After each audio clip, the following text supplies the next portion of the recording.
Okay, why you should watch the interview, the Tucker Carlson Putin interview.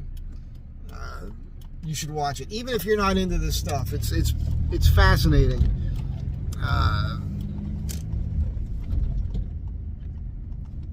First of all, there's a preamble by Tucker, and in the beginning of it, and it was funny because I went into it looking at the times. I was thinking like, okay, it's over 2 hours. Oh crap, man! I was a little bit thinking, do I want to sit there that long? It was the fastest 2 hours, man. It was actually very good. Tucker's preamble is not actually accurate. He says, hey, Putin talked about the history of Russia for the first 30 minutes, and,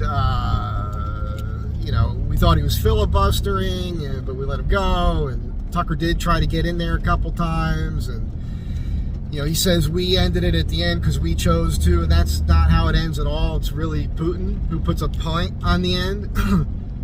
So that was interesting. And Tucker's mindset in the interview was a little American, like he was coming at it from the perspective of, hey, we might get into World War III, and he wanted answers about that. And in my opinion, Putin was talking way beyond all of that. He was, it's pretty incredible. First of all, he knows the history. And I like that he went all the way to like 920 AD and explained things. I thought that was important.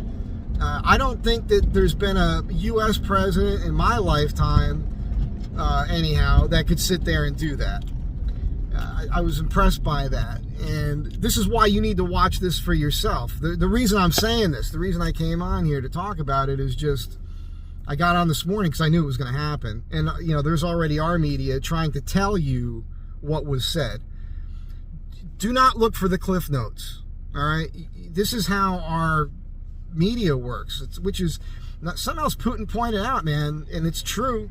It's our government agencies. There's people running the show, man. The president doesn't run the show, and the CIA is doing all kinds of crazy things. And you got to know this if you're not paying attention. I mean, the stuff that has been coming out, even the JFK assassination, everything. We know what the truth is. We've always known.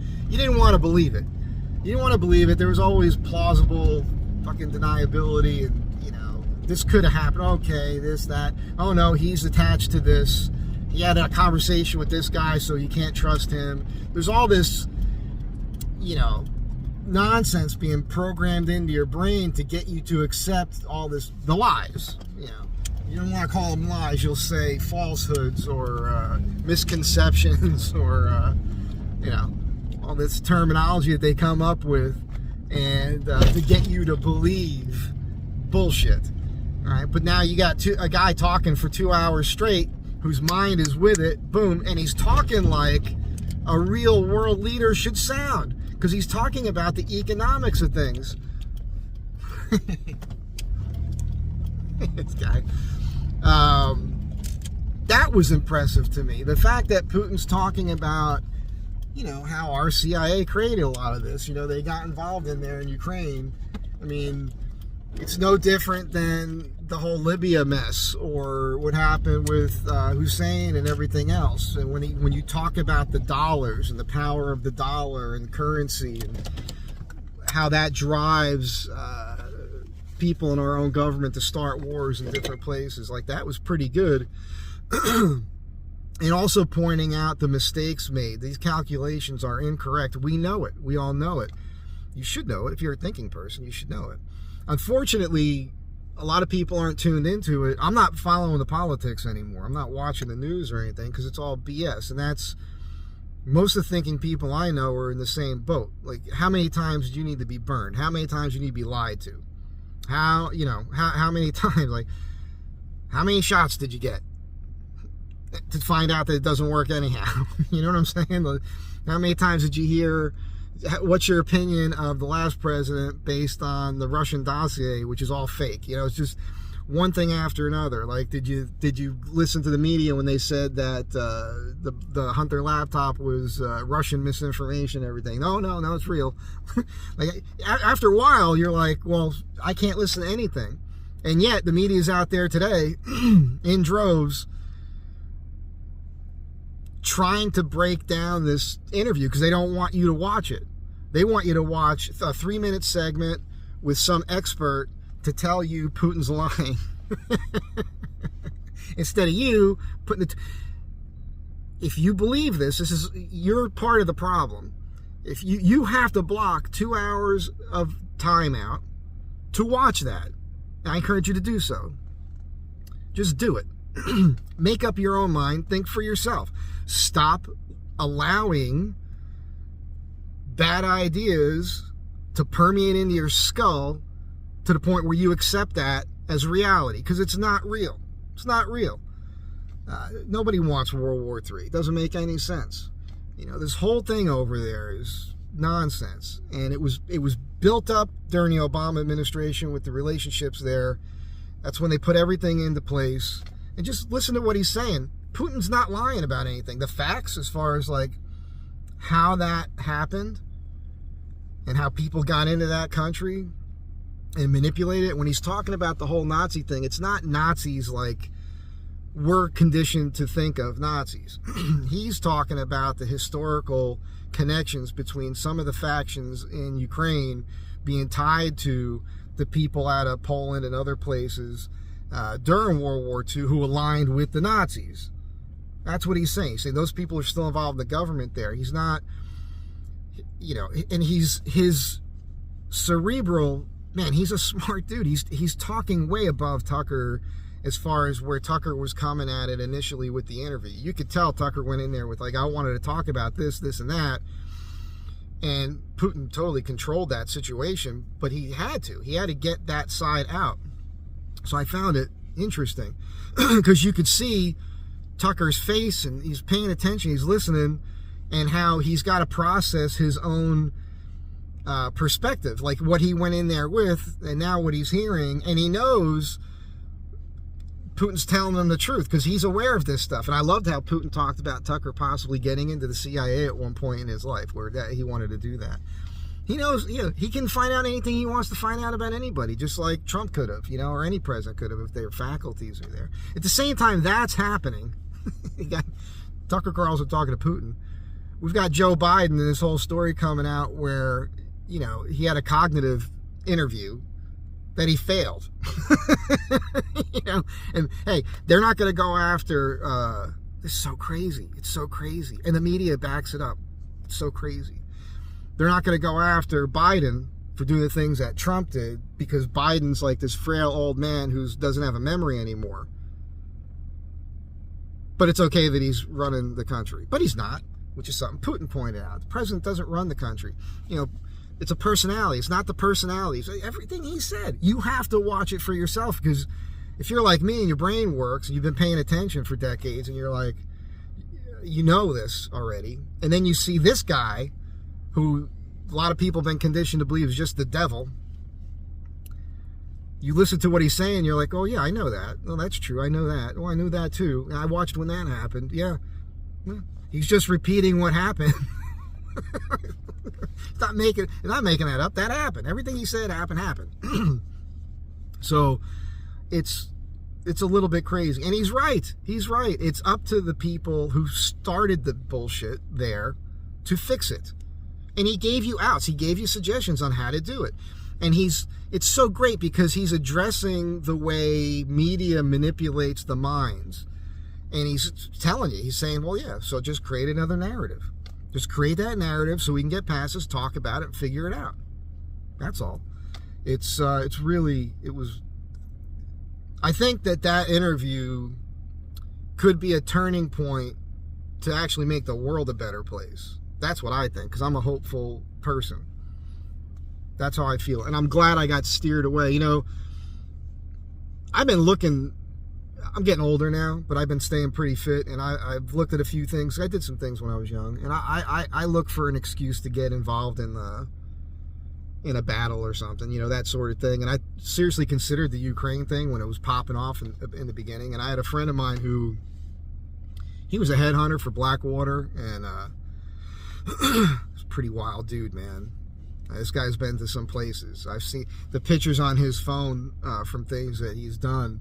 It's pretty crazy. I'll give you, for instance, took me to a steak dinner. This is a little heavy. It's a little heavy. He took me to a steak dinner, and we're hanging out, and we're talking about politics and going to these different places and doing a job. And he was in Iraq. He's got a picture of himself on Saddam Hussein's toilet in his bathroom. And then he's cycling through pictures, and then he's got a picture of his own leg with a hole in it. He's like, yeah, I got shot in the leg while I was there. The next picture is the guy who shot him in the leg. And the next picture is the guy's private parts. They cut him off. This is a friend of mine. These are the kind of people I know, all right? This is heavy shit. I understand this. And I talked to him about Ukraine. I was like, what do you think, man? I'm thinking about going over there. And he said right away, he's like, don't do it.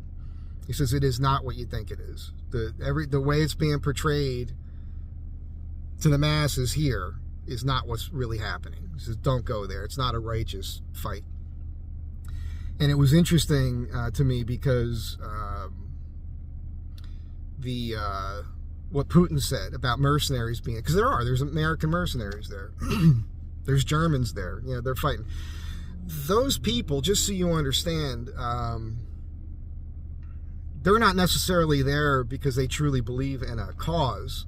They're there because they want that experience. And I understand that. There's a mindset among people. It's like 3% of the population are just born that way.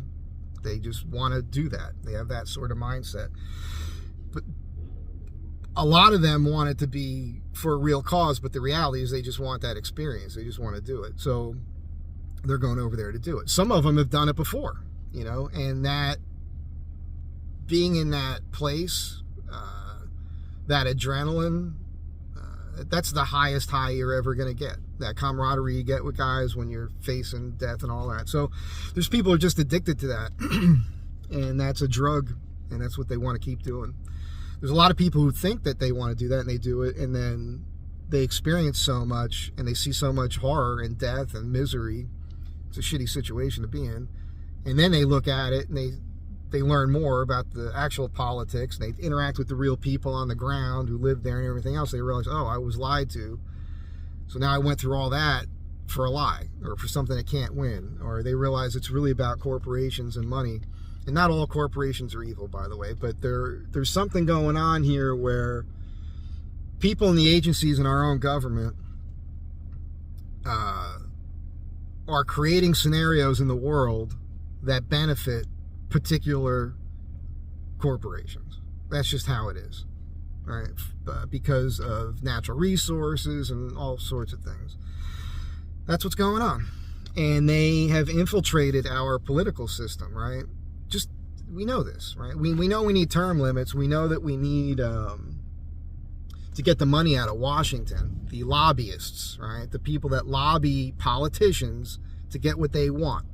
The fact that we can talk about lobbyists and just have it like, oh yeah, the lobbyists, it's terrible. You know, do you ever think about what it is, what it means? Like what's really going on? You know what's really going on is that they're giving people of power, the people who can vote on certain things, regulations and whatnot, they're giving them shit, money and power and hookers and all kinds of things. What do you think the Jeffrey Epstein Island thing was about? Why do you got cameras in all these rooms? Why are you filming these people having all kinds of despicable...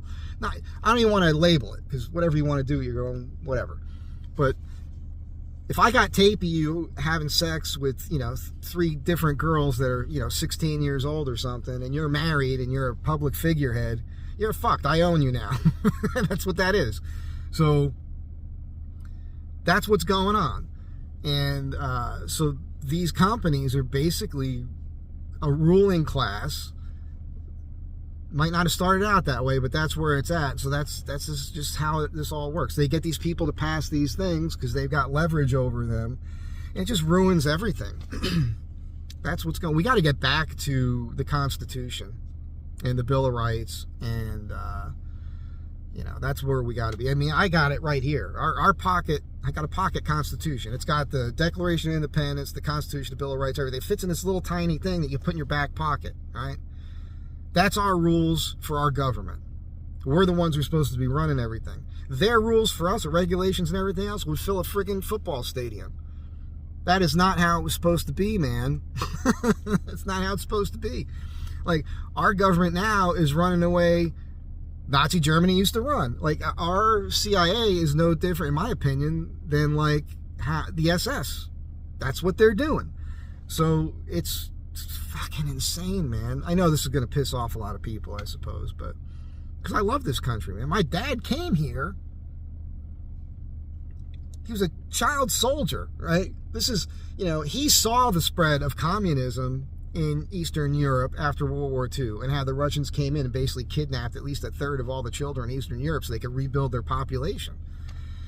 And how they came through these villages and just murdered people and everything else. That's how communism spread then. Russia's not a communist country anymore. It's a market-based economy, all right? And actions were taken to try to take them down that failed. And now the ruble is super strong, and they're doing fine. What they talked about blowing up the pipelines and everything. I mean, you got to watch this interview for yourself. Just please watch it. And it should help you to understand this stuff. And it's real easy to get us back on track. It's not a big deal. It's not even as if people even have to come out and admit a bunch of stuff. They just need to start making positive changes, because we're seeing it. We're seeing it. It makes me think about like preppers and whatnot sometimes.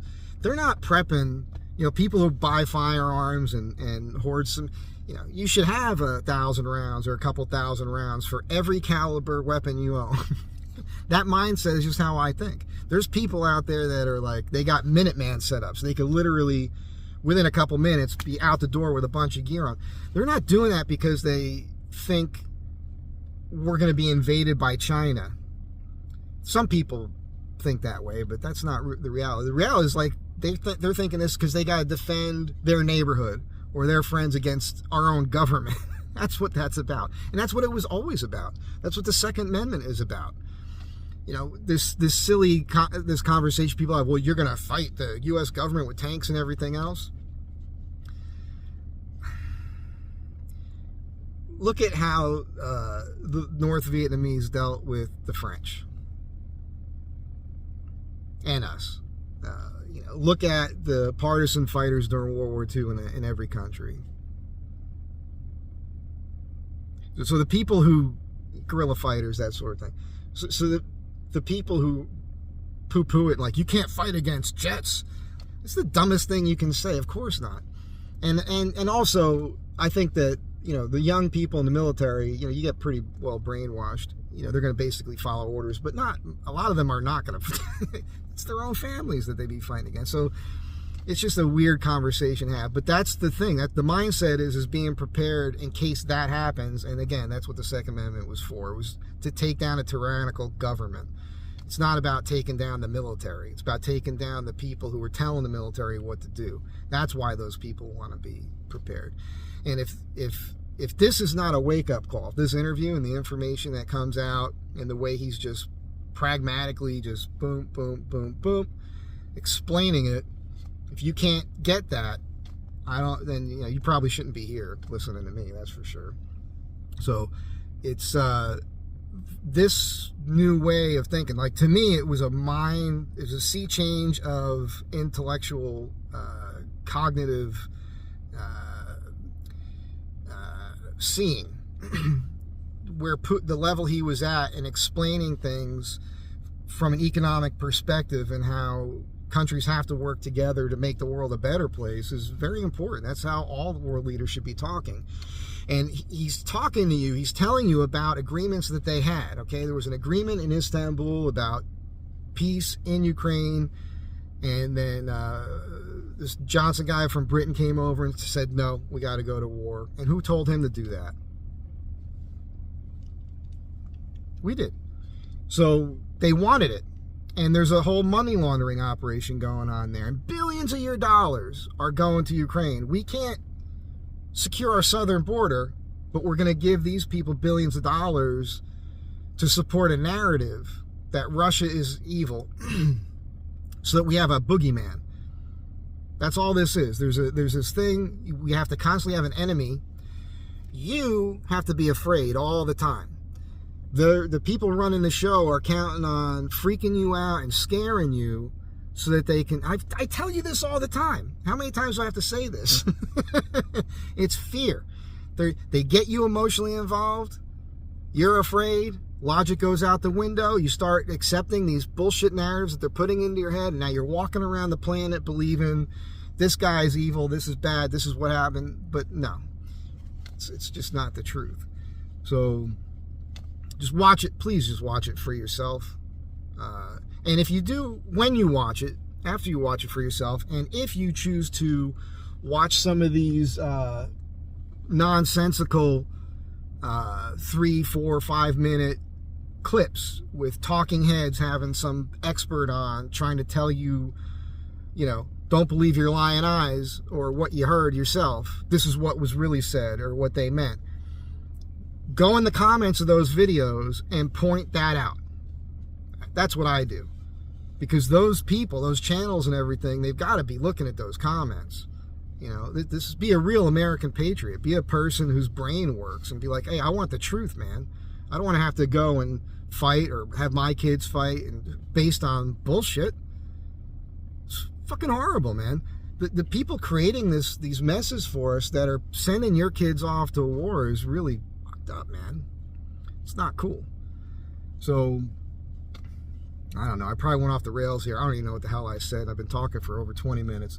I'm just saying, watch the thing for yourself. And do that with everything. I did that.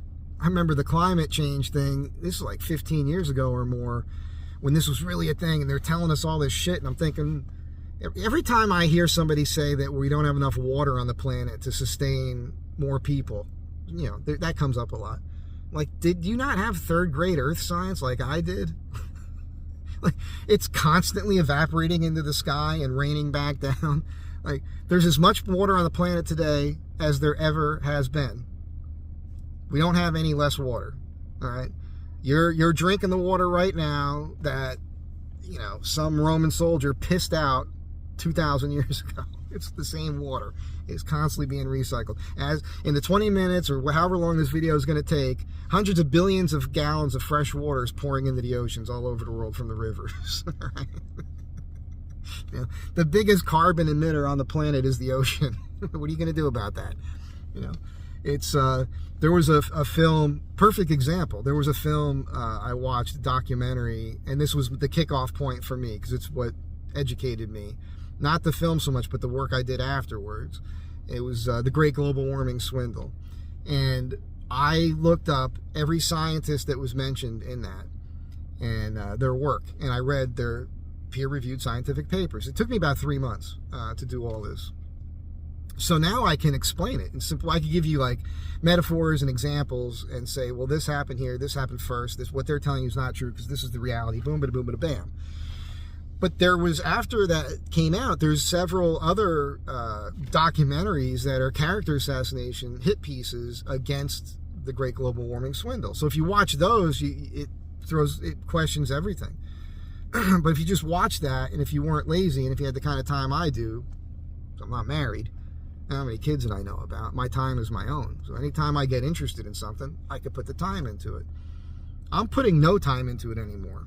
I put too much time into too many subjects over the years to where I've learned you have to learn for yourself. You have to self-educate. Most of you are just hearing snippets here and there. And if you hear something 10 times, 20 times, you accept it as reality. You never consider the fact that, no, it's just a lie. I mean, I think, I say CIA, maybe it is, maybe it's another, it doesn't matter, MK Ultra, all these things that are real.